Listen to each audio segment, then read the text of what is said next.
saksikan bersama-sama sidang pembacaan pledoi atau nota pembelaan untuk yang akan disampaikan oleh terdakwa obstruction of justice Arif Rahman Arifin.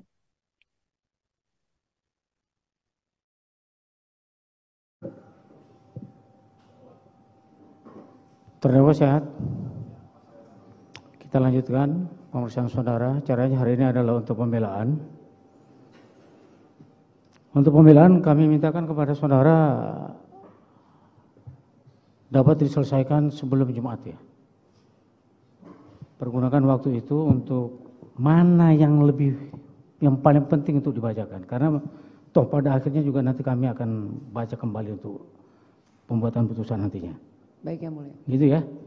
Silakan.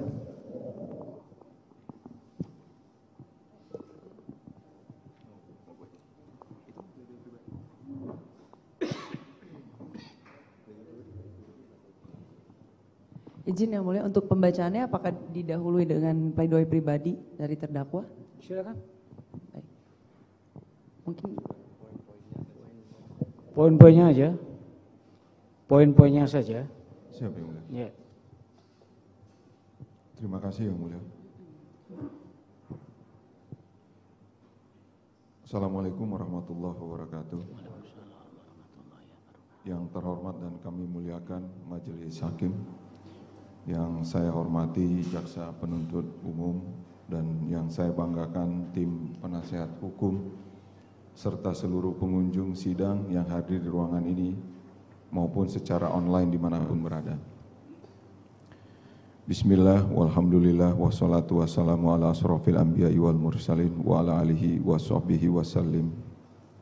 Allahumma salli ala Sayyidina Muhammad, wa ala alihi wa sahbihi wa barik wa salim tasliman.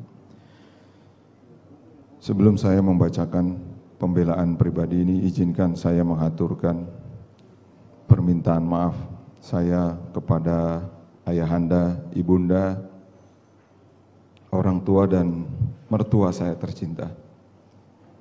Untuk ayahanda saya tahu bagaimana ayahanda berharap kepada saya dan takdir harus seperti ini. Saya berharap ayahanda bisa ikhlas dan Allah segera memulihkan rasa kecewa di hati ayahanda. Kendati demikian, percayalah, saya masih berusaha untuk menjadi anak dan mantu yang bisa dibanggakan. Saya berjanji di masa yang akan datang, saya akan lebih berupaya lagi. Semoga Tuhan masih memberi kesempatan kepada saya. Dan semoga ayahanda berdua selalu memberikan bimbingan dan dukungan, serta arahan kepada saya. Untuk ibunda, orang tua dan mertua saya, wanita-wanita yang paling saya cintai di dunia ini, tempat surga saya terletak, pelindung hati saya. Ingatan saya terhadap cinta kasih ibunda berdua merupakan kekuatan bagi saya untuk bisa berdiri tegak, memasuki ruang sidang dan duduk di kursi ini. Tidak pernah sekalipun terbesit dalam pikiran saya bahwa ini akan terjadi dalam hidup saya. Setiap tetes air mata ibunda merupakan dukungan buat saya, walaupun menghancurkan hati saya juga di sisi yang lain. Kekuatan untuk saya bertahan dan tabah serta mengarahkan hati saya. Setiap saat saya hanya bisa berdoa kepada Allah. Semoga Allah selalu menjaga ibunda berdua dan memberikan kedamaian di hati. Saya tahu ibunda berupaya tegar setiap menonton di televisi, setiap kali membaca berita ataupun mendengar omongan. Tapi saya yakin ibunda berdua tetap selalu mendukung saya. Dan saya juga berserah diri kepada Allah dan saya yakin Allah tidak pernah salah menilai hambanya. Saya hanya bekerja, bagi saya bekerja adalah ibadah, menjalankan ibadah dengan bekerja.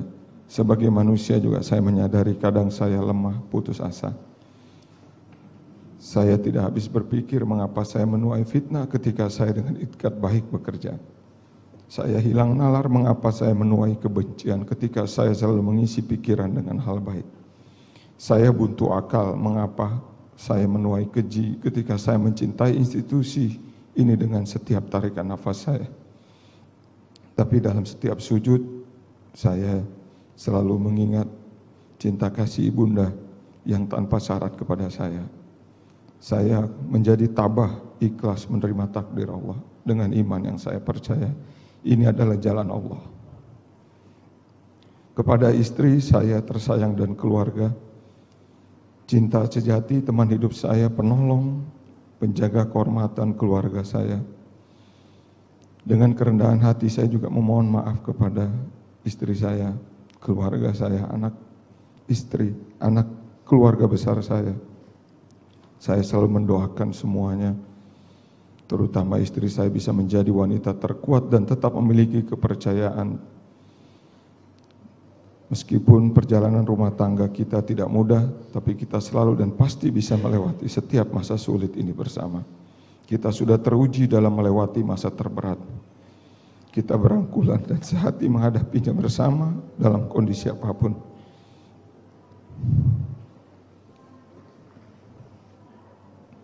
Kepada keluarga besar dan institusi Polri, saya mohon maaf yang sebesar-besarnya. Kepada Polri yang saya cintai, senior, guru yang telah mendidik, membimbing, mengayomi saya sejak awal karir saya. Saya tahu bagaimana perasaan kecewa. Saya mohon maaf kepada junior dan satu angkatan saya jika mengecewakan dan belum mampu menjadi teladan yang baik. Kepada masyarakat Indonesia yang merasa terpukul dan kecewa dengan peristiwa ini, para pemimpin bangsa dan pemimpin institusi, penegak hukum, kepolisian, kejaksaan, dan pengadilan, mohon saya dibukakan pintu maaf yang sebesar-besarnya. Saya menyadari bahwa saya gagal mengatasi ketakutan saya. Saya salah karena telah membiarkan kekuatan yang tidak baik menekan mental saya dan mengancam, menguasai akal sehat saya sehingga saya tidak bisa melangkah maksimal dan saya hanya bisa memilih diam pada saat itu. Kepada majelis hakim yang saya muliakan, pada kesempatan ini saya mengaturkan terima kasih yang setulus-tulusnya kepada majelis hakim yang telah mendorong saya, membimbing saya dengan pertanyaan membesarkan hati saya dalam sidang sehingga saya bisa memiliki keberanian. Kepada yang mulia Bapak Ahmad Suhel, Ketua Majelis, Bapak Juyanto, Wakil, Bapak Majelis Hakim Anggota 1 dan Majelis Hakim Anggota 2, Bapak Hendra Yuristiawan, Bapak telah menjadi teladan bagi saya dalam memimpin persidangan ini dari awal hingga saat ini, memberikan apresiasi buat kami dan telah memberikan pengabdian yang maksimal. Majelis hakim juga dengan kesungguhan memimpin persidangan, kadang hingga larut malam, menjaga konsentrasi dan konsistensi dalam menggali fakta, baik terhadap saksi maupun ahli yang hadir. Majelis hakim juga telah memberikan pertanyaan yang begitu jeli dan berbobot untuk mengungkap kebenaran, pola pikir yang progresif dengan mendukung pola progresif yang luar biasa menemukan keadilan, khususnya dalam penerapan Undang-Undang ITE. Kepada tim JPU dan penasihat hukum, saya juga mengucapkan terima kasih yang sedalam-dalamnya yang telah menunjukkan semangat profesional yang tinggi dalam upaya menjalankan tugas dan tanggung jawab masing-masing dan memberikan apresiasi dan terima kasih atas bimbingan dan arahan kepada saya sehingga mampu mengikuti proses sidang ini dalam rangka mencari kebenaran dan keadilan. Nota pembelaan pribadi kami awali dari penyalahgunaan keadaan oleh atasan terhadap kami sehingga menyebabkan dilema moral. Cerita yang disampaikan oleh pimpinan saat saya saat itu ditambah dengan apa yang saya lihat dari Bapak FS dan Ibu PC, menangis, sedih, jujur membuat perasaan saya yang timbul adalah rasa empati yang besar dari dalam diri saya kepada beliau. Saya seperti terkondisikan oleh rasa empati sehingga tidak ada pemikiran janggal saat itu. Terlebih dari tampilan raut muka Bapak FS dan Ibu PC sangat sedih dan terpukul oleh kejadian yang menimpa Ibu. Emosi yang ditampilkan oleh Bapak FS yang tidak stabil dan rentan perubahan kepribadian serta kadang bersikap kasar dan ancaman yang terlontar menciptakan keadaan yang membuat saya tegang. Keadaan demikian yang muncul dalam setiap kontemplasi saya, antara logika, nurani, dan takut bercampur. Sungguh tidak semudah membaca kalimat dalam peraturan tentang menolak perintah atasan. Tidak semudah melontarkan pendapat. Kalau saja begini, jika saja begitu, mengapa tidak melakukan ini, mengapa tidak bersikap begitu. Budaya organisasi Polri yang mengakar pada rantai komando, hubungan berjenjang, yang disebut relasi kuasa, bukan sekedar ungkapan melainkan suatu pola hubungan yang begitu nyata memberikan batasan tegas antara atasan dan bawahan. Pola ini yang kadang menyuburkan penyalahgunaan keadaan oleh atasan terhadap bawahan. Kondisi rentan penyalahgunaan keadaan ini mungkin tidak bisa dengan mudah dipahami semua orang. Beragam praduga bersalah terhadap saya mungkin dipengaruhi oleh predikat saya sebagai penegak hukum. Seragam dan kepangkatan. Sebagai seorang lulusan Akademi Kepolisian yang berpangkat AKBP dengan pengalaman di berbagai bidang, seakan menjadi suatu nilai kepastian dengan predikat demikian pasti akan selalu memiliki kemampuan untuk menolak perintah atasan. Padahal yang terjadi adalah budaya organisasi dimanapun berada sangat berdampak sehingga sangat rentan terhadap penyalahgunaan keadaan karena ada relasi kuasa. Saya meskipun dengan predikat sedemikian rupa hanyalah bawahan yang merupakan manusia biasa.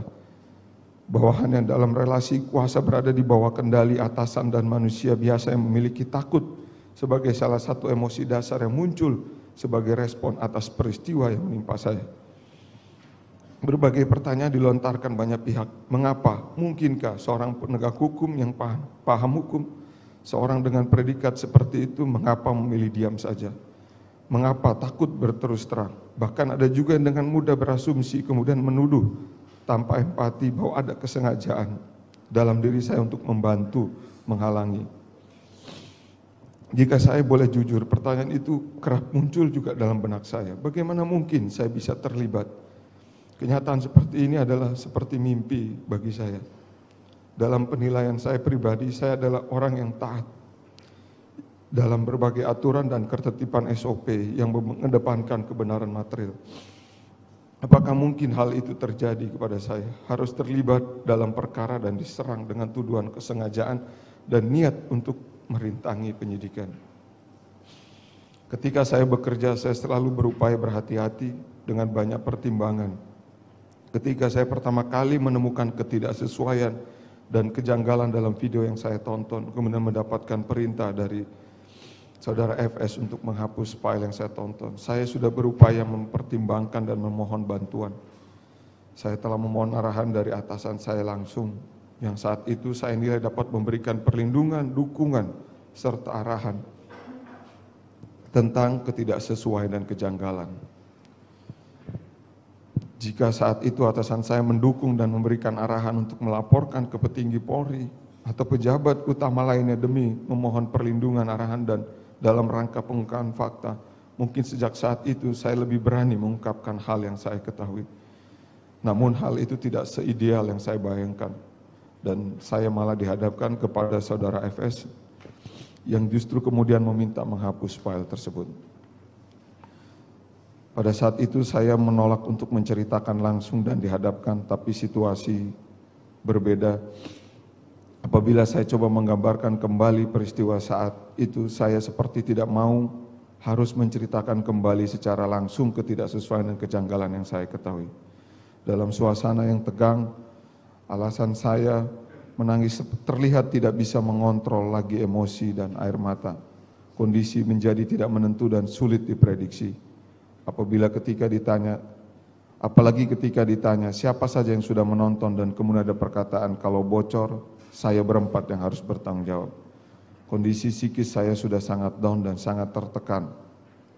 Sulitkah untuk memahami posisi saya? Mungkin lebih mudah dipahami jika dianalogikan dengan ungkapan bagaikan individu yang terkena sakit menular. Keadaan yang disalahgunakan ini membuat saya akhirnya tidak ada pilihan selain diam dan sebagai tindakan akomodatif, serta mencari solusi, saya dan Baikuni menyiapkan rencana lainnya. Ketika saya tidak lagi diam, keberanian saya perlahan kemudian muncul, meskipun muncul sedikit, tapi semoga dapat dimaknai sebagai itikat baik. Semoga dapat dihargai sebagai upaya yang berguna untuk mengungkap kebenaran. Nasihat orang tua yang selalu diingatkan kepada saya bahwa pimpinan adalah orang tua, guru, dan komandan yang selalu berupaya menjaga anak buah atau bawahan. Bahkan terkadang apa yang menjadi pikiran pimpinan, seorang anggota atau bawahan belum tentu bisa memahami. Tetapi saya diyakinkan bahwa itu merupakan hal yang baik untuk bawahan. Atau tidak akan mungkin seorang pimpinan menjerumuskan anggota. Oleh karena itu saya selalu berupaya memberikan kerja yang terbaik dan pikiran positif tentang kebijakan yang diambil oleh pimpinan saya. Figur seorang pimpinan bagi saya tidak hanya seorang komandan tapi juga orang tua. Dan ungkapan itu sangat tepat dan memang menjadi bawahan yang benar secara hukum administrasi adalah mendukung kelancaran prosedur. Oleh karena itu dibedakan tugas, tanggung jawab, dan hak antara pelaksana dan pimpinannya. Kesalahan selalu ada di pundak pimpinan. Pimpinan seharusnya berperan melindungi, mengayomi anak buah, karena itu merupakan tanggung jawab pimpinan. Secara konkret tanggung jawab ini mewujud pada kondisi, bahkan sampai di lingkungan Polri pun yang menikah, itu akan mendapat amanah atau arahan dari seorang pimpinan kepada calon istri dan keluarga barunya. Karena merupakan tanggung jawab atasan hingga dalam membina keluarga bawah pun menjadi tanggung jawab atasan. Dan saya juga meyakini bahwa keamanan, keselamatan anggota atau anak buah itu juga seyogyanya menjadi tanggung jawab atasan. Anak buah harus didukung, dibela, dan dilindungi atasan jika ada masalah. Maka atasan langsung menjaga, mencari solusi, dan membimbing. Namun posisi saat itu, pimpinan saya mungkin tidak bisa memberikan yang terbaik sebagai seorang pimpinan dan justru malah menarik saya dengan mengancam agar patuh. Selanjutnya bahkan menjadi marah karena saya berusaha untuk jujur, terlepas dari tarikan yang kemudian bisa menjerumuskan ke dalam jurang yang lebih dalam lagi. Saya hanya berharap setelah tidak dibela, dijerumuskan, kini masih ada keadilan untuk saya di persidangan ini. Apakah adil jika semua pihak menyalahkan, memusuhi, memojokkan, atau mungkin memfitnah saya dengan kondisi yang tidak kuasa saya hindari? Apakah adil jika orang yang berupaya, yang tidak bersedia menjamin keselamatan saya, kemudian meminta banyak hal dari saya? Meminta saya bersikap ideal dalam kondisi tidak ada jaminan keselamatan fisik dan psikis. Dari berbagai pilihan sikap yang bisa saya tempuh saat itu dalam benak saya adalah sikap diam, adalah satu-satunya yang paling aman untuk saya, dan tindakan menyiapkan rencana lain adalah opsi terukur yang mungkin bisa saya lakukan.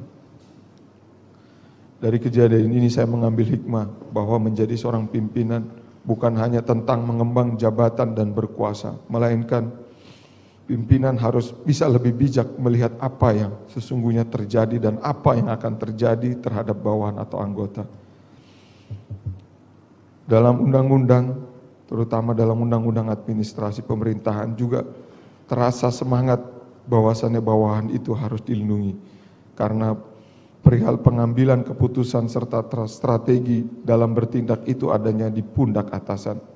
Kondisi budaya organisasi Polri yang sangat kental dengan budaya militer bisa mengakibatkan seorang bawahan akan lebih banyak menjalankan perintah dari atasan dengan tidak banyak berpikir.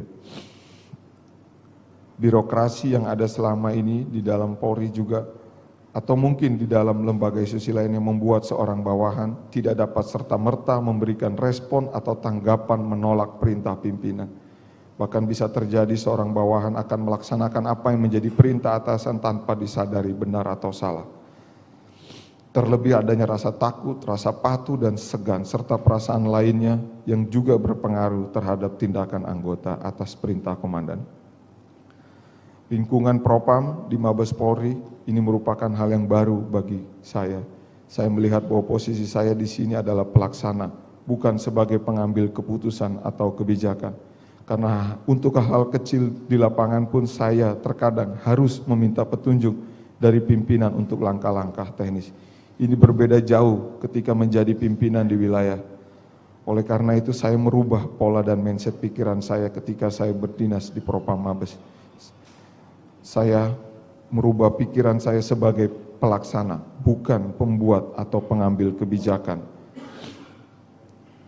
Yang mulia Majelis Hakim, satu hal yang perlu saya sampaikan terkait pembelaan saya, bahwa sejak tanggal 8 Juli 2002 sampai dengan saya di Patsus tanggal 8 Agustus 2002, saya tidak pernah mengetahui secara jelas dan pasti tentang peristiwa apa yang sebenarnya terjadi di dalam rumah Duren 3 nomor 46. Kegiatan yang saya laksanakan hanya berdasarkan perintah dari pimpinan, dan saya pribadi tidak pernah merasa ada kejanggalan sampai dengan saya menonton kopi CCTV di tanggal 13 Juli dini hari.